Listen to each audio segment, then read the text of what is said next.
Les gars, bonne année à tous. Vu que la dernière vidéo que j'ai sortie, c'était l'année dernière, vous avez vu que la qualité d'image s'est améliorée, le micro est présent et les cheveux ont poussé. Bon, pour l'instant, j'ai aucune coupe, mais ça va finir par venir. Alors, sans plus attendre, passons directement au sujet de la vidéo.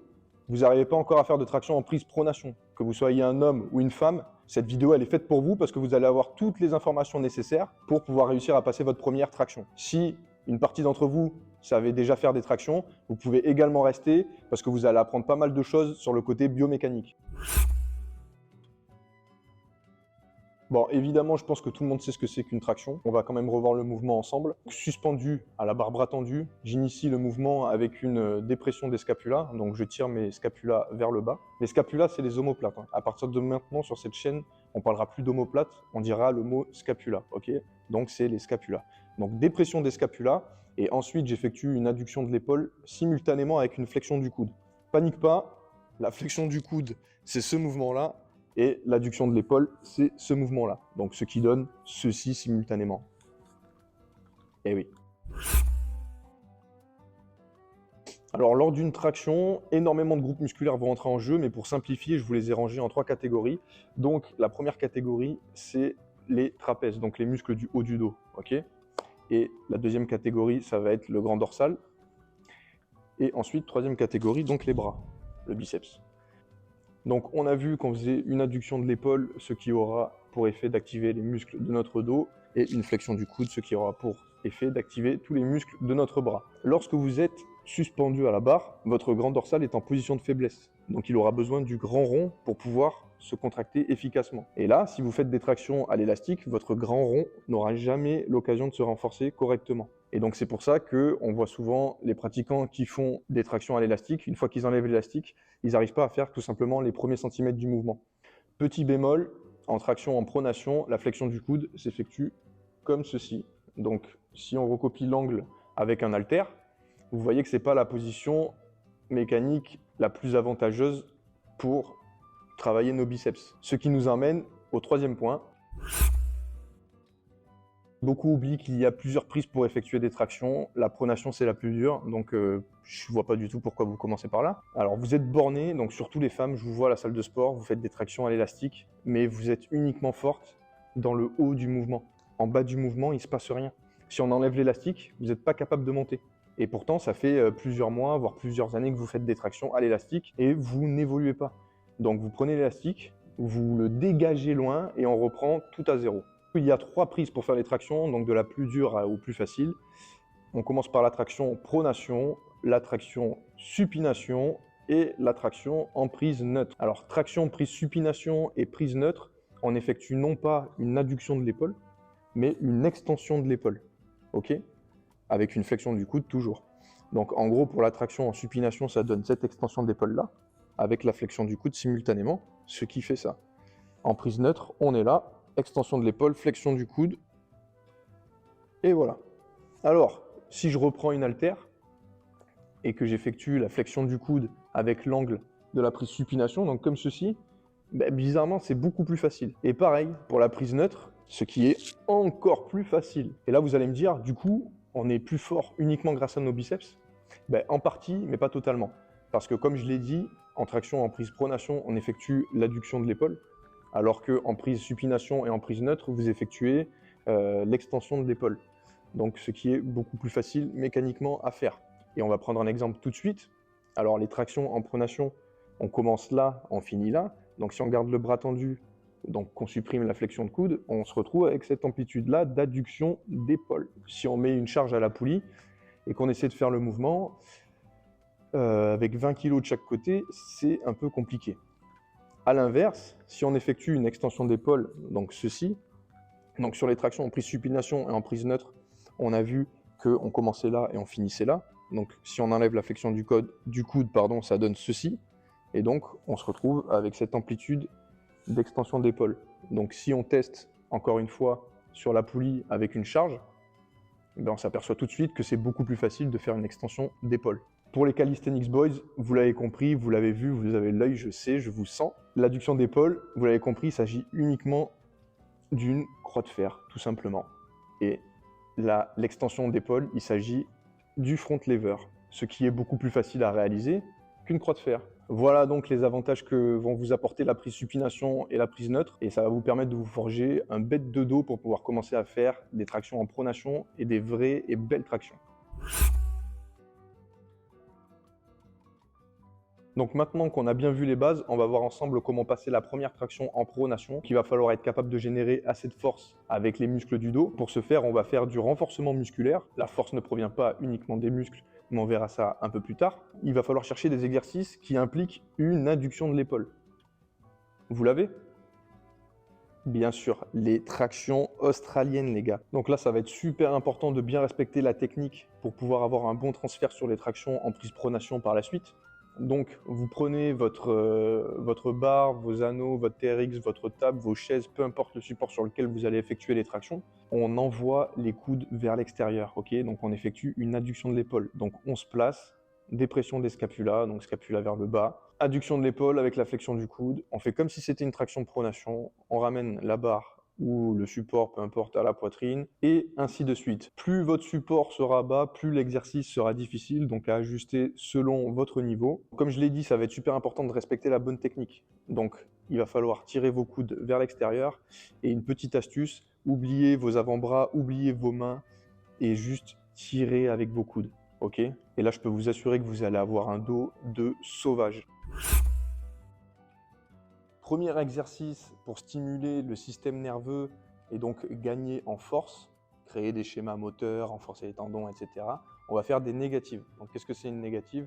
Tout simplement, vous vous suspendez déjà en position haute à la barre et vous allez contrôler la phase excentrique. Donc qu'est-ce que c'est que l'excentrique? Donc excentrique, concentrique. Concentrique, je contracte. Excentrique, j'étends mon muscle. Ok? On va vraiment essayer de contrôler le plus longtemps possible la phase excentrique. Le temps optimal est entre 6 et 9 secondes. Donc moi, ce que je vous conseille de faire, c'est de vous placer 2 secondes en haut de la barre. 1, 2, et après, vous commencez à descendre. 1, 2, 3, 4, 5. Et là, vous ferez des négatives productives, belles, optimales. Ensuite, il va y avoir les tractions scapulaires. Donc là, suspendu à la barre, j'effectue des dépressions des scapulas, je relâche. J'effectue des dépressions des scapulas, je relâche. Ainsi de suite, pour une dizaine de répétitions. Et ça va permettre de renforcer les muscles stabilisateurs de nos scapulas et donc de générer beaucoup plus de force lors de nos tractions. Si vous avez accès à une salle de sport, n'hésitez pas à faire des exercices comme le tirage vertical pour gagner en masse musculaire, en force de tirage, et à effectuer par exemple des biceps curls ou quoi pour renforcer vos biceps si c'est vraiment ça qui vous limite lors des tractions. Alors pour ceux d'entre vous qui sont déjà capables de réaliser une traction en supination et une traction en prise neutre, il faudra absolument commencer votre séance par cet exercice-là. Si vous êtes capable d'effectuer qu'une seule répétition, c'est pas grave. Vous faites votre répétition, vous vous reposez 3 à 5 minutes, vous recommencez et vous faites 3 séries comme ça. Prochaine séance 4 x 1, séance d'après 5 x 1. Et une fois que je suis à 5, moi ce que je fais, c'est que je redescends. Donc je retourne à 3 séries directement. Et là, vous faites 3 x 2, séance d'après 4 x 2, séance d'après 5 x 2. Allez, on va voir maintenant la fréquence d'entraînement. Donc la fréquence d'entraînement, pour tous les mouvements, c'est minimum 2 fois par semaine si vous voulez être bon et progresser. Comme vous êtes des gros chanceux, je vous ai préparé un programme à réaliser 2 fois dans la semaine. Alors par contre, petit prérequis, ce programme il s'adresse aux personnes qui sont capables de contrôler la phase excentrique pendant au minimum 4 secondes. Oui, les autres, m'emmerdez pas. Comme j'ai dit tout à l'heure, si vous faites ça et que vous vous blessez, après vous allez dire « Ouais, le gars sur YouTube et tout, il a dit de faire… » Moi, j'ai rien dit du tout. Si tu m'écoutes bien et en entier, et que tu suis bien surtout, il n'y a aucune bêtise dans ce que je dis. Concentre-toi sur les tractions australiennes et on passe directement au programme, les gars. Alors, on commence la séance par bien s'échauffer. J'ai fait une vidéo à ce sujet, mais pile à la même place, les gars, figurez-vous. Donc, si tu sais pas comment t'échauffer, va voir la vidéo directement. Premier exercice, ça s'adresse à ceux qui savent faire des tractions supination et neutre. Donc, comme je l'ai dit, vous envoyez ce que vous pouvez. Donc, si tu sais faire qu'une traction en prise supination, tu fais ta traction, 3 à 5 minutes de repos. Et ensuite, on est reparti pour une deuxième série, une troisième série, et toutes les semaines, on augmente le nombre de séries, et une fois qu'on arrive à 5 séries, on repasse à 3 séries, et on repart de là à partir de 2 répétitions. Évidemment, c'est la surcharge progressive, les gars. Ensuite, deuxième exercice. Évidemment, si tu ne sais pas réaliser les tractions, toi, du coup, ça sera ton premier exercice, des tractions en pronation excentrique. Donc c'est la négative. Donc contrôle la négative comme je l'expliquais tout à l'heure. Donc là, vous voyez sur l'exemple que je tiens bien les 2 secondes en haut et que je mets bien 5 secondes à descendre. Donc ce qui donne un total de 7 secondes, on va dire, de contrôle. Et ça va être super important. Donc si vous êtes capable de faire qu'une seule répétition, vous faites votre répétition. Et si vous êtes capable d'en faire 2 ou 3, vous les faites. Et là, vous faites 3 à 5 séries de 1 à 3 répétitions. 3 minutes de repos, histoire d'être bien frais pour la série d'après, les gars. On passe aux tractions australiennes. Donc là, on cherche l'adduction de l'épaule. Donc ce mouvement et pas d'extension d'épaule. On écarte bien les coudes, on contracte bien le dos en haut et on redescend. Donc là, vous allez faire des séries de 8 à 15 répétitions et vous allez faire à peu près 3 à 4 séries selon le feeling, comme vous sentez. Et là, ce que je conseille, moi, c'est de mettre 1 minute 30 à 2 minutes de repos vu qu'on ajoute du volume et on travaille plus sur le nerveux. Ensuite, le quatrième ou troisième exercice, ça dépend de ton niveau, c'est tout simplement les knee raises, donc les montées de genoux là. Oui, mon accent anglais il est pété, mais qu'est-ce que tu veux que je te dise? Donc on fait des montées de genoux, donc là on contrôle, c'est pareil, 2 secondes de montée, 2 secondes de descente, et ça va vous servir à travailler votre grippe en plus, même si, surprise, surprise, le prochain exercice, ça sera de la suspension. Pour les montées de genoux, du coup, vous allez faire 3 séries de 10 à 20 répétitions, il faut vraiment que ça brûle, vous détruisez les abdos, et puis c'est réglé quoi. Exercice suivant, on va réaliser des tractions scapulaires. Donc là, ça va être pareil, 10 à 15 répétitions, on contrôle bien. Une fois que vous avez que vous êtes suffisamment à l'aise, que vous avez beaucoup de force dans cette position, etc., n'hésitez pas à rajouter 2 secondes d'isométrie en contraction en bas là, et vous relâchez, et ainsi de suite quoi. Pour 10 à 15 répétitions, pareil, 3 séries suffiront. Dernier exercice de la séance, et c'est la suspension, donc le grip. Donc là, vous restez suspendu 45 minutes, 45 secondes à 1 minute 30 pour 3 séries. Donc moi, à votre place, je ferai échec, échec, échec, jusqu'à ce que mes mains lâchent d'elles-mêmes, que ça glisse, que j'en puisse vraiment plus. Comme ça, vous êtes sûr de progresser et d'avoir une poigne de fer. Le travail est bien fait et que vous mettez tous ces conseils en application, vous allez progresser très très vite. Voilà, vous avez vu comment gagner en masse musculaire grâce aux tractions australiennes, comment renforcer votre système nerveux grâce aux excentriques et vos tendons par la même occasion. Vous avez vu comment renforcer tous les muscles stabilisateurs de vos scapulas grâce aux tractions scapulaires. Vous avez vu comment travailler votre grippe en restant suspendu le plus longtemps possible à la barre. Vous avez fait du gainage.